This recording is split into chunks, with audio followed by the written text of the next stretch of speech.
Grabe guys, doon ang dulo ng lawak niya. Yung layo niyan hanggang doon naman ang dulo, doon pa sa dulo talaga. Yan ang mga dudulo niya lahat, mga lawak. Layo nun yun. Grabe ang lawak guys ng pinagtrabahoan namin.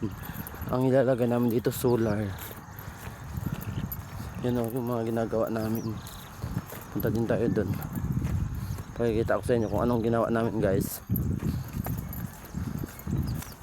Paglalagyan mo na siya ng solar, hindi pa linagay yung solar.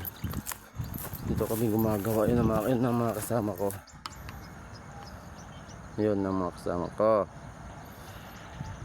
Dito din meron din mga kasama. Yung iba-iba sila, pero mga kawork ko din. Okay ba? Nandito naman si ako. Hi! Grabe guys, ang lawak na pinagtrabahoan namin. Pag titirik na si araw, pag dito na siya sa gitna, aray ko, mainit na siya. Sobra na siya ang init guys. Pero titiisin natin para sa pangarap natin, para sa family natin, di ba guys? Titiisin natin ang init, ang pagod. Hindi para sa atin, kundi para din sa kanila. True anak. Guys, tignan mo yung lawak na mga ano. Ito guys, oh, bakalan yung sa loob guys, yan. Ito guys yung ginawa namin, oh. Yan. Yan ang mga ginawa namin. Papunta doon yan, gagawan ganito lahat. Gagawin ganito lahat, oh. Ito yung ginawa namin kahapon. Ito ganito, oh.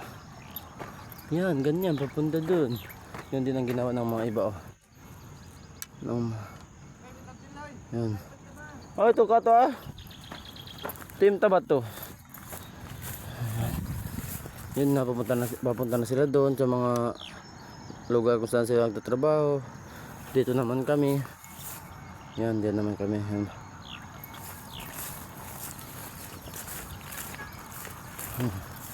Ang lawak na pinagtrabaho namin, sobra.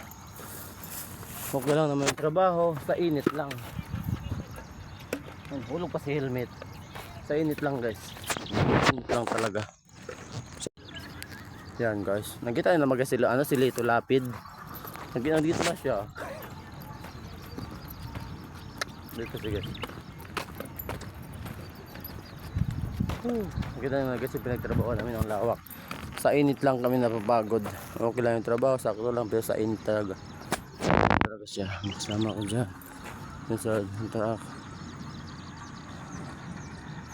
Yun mga kasama kong Muslim, oh. Maglalakad na sila kung saan sila pupunta. Lapitan natin.